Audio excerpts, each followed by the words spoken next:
जी हाँ, तो भरपूर स्वागत बा आप सभी के फिर भाई भोजपुरिया यूट्यूब चैनल में जेमे अब की बार भोजपुरिया सुपरस्टार नायक और गायक मिस्टर रितेश पांडे और भोजपुरी के पावर स्टार पवन सिंह से जुड़ल एक और ही नया बड़ी अपडेट यानी बड़ी खबर लेके आए जो उनकी खुद रितेश पांडे अपन सगाई पर पवन सिंह जी के ना होले पर खूब खरी खोटी सुनौले बाने। जी हाँ, पवन रितेश बहुत अच्छा खास मित्र होलो। पवन सिंह हमेशा भैया भैया करते रहे, काफी आदर सम्मान के साथ पिछला दिनों भी कई मुलाकात भेंट भइले, उनमें कई खबर बताओ गए और अपकमिंग प्रोजेक्ट में लिस्ट में ये लोग के भी प्रोजेक्ट शामिल लेकिन कोरोना लॉकडाउन ये लोग के साथ एक साथ नजर निकलवाइल मिले।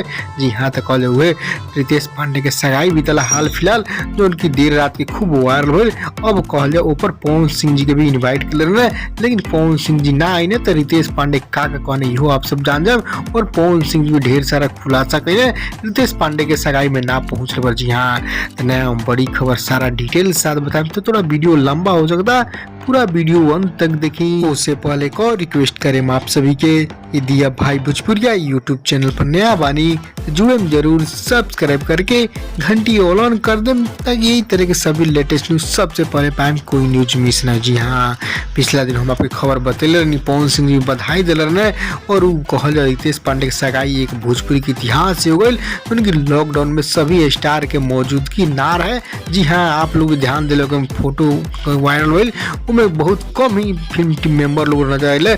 जी हाँ, तो खुद रितेश पांडे एक बार खुलासा कइले कि मात्र 50-60 आदमी ही मौजूद रहे, उनकी लॉकडाउन को उल्लंघन ना कैल रहे। जी हाँ, तो ये बहुत बड़ी बात बा।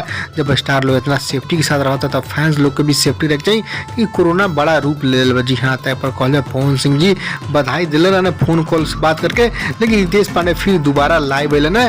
उनके जो नया गाना बा लोंडिया लंदन से लाएंगे जो 100 मिलियन व्यूज क्रॉस कर वही पर पूरा म्यूजिक टीम मिल के केक कटलस। वो अफसोस भी कहने कि पवन सिंह और सभी स्टार लोग ना आए, लेकिन ओकरा खातिर एक नया खुलासा कहने जैसे लॉकडाउन कोरोना बंद होता क्लोज होता वैसे फिर नया भरपूर एंजॉय के साथ पार्टी कर जाए और वो पार्टी में सारा फिल्म इंडस्ट्री के लोग मौजूद रहे। यहाँ खुलासा कर देना, अब ये अफसोस कोरोना लॉकडाउन के दोष देता ना। जब पर पवन सिंह भी खुलासा कहने हाँ जब पार्टी हुई तो वो पहुंची है। जी हाँ, तो पवन सिंह अगला पार्टी में जरूर पहुंचे और रितेश पांडे भी पार्टी दिए खूब सामूहिक रूप से भव्य तरीका से। जी हाँ, तो कोरोना लॉकडाउन जैसे समाप्त हुई पार्टी खबर दिया आप लोग बताओ देते, चैनल जुड़ी जरूर। खबर कैसा लगा, खबर पसंद लाइक शेयर कर दे और आप सब भी बधाई देंगे। कौन भाई भोजपुरी तरफ से रितेश पांडे को बधाई।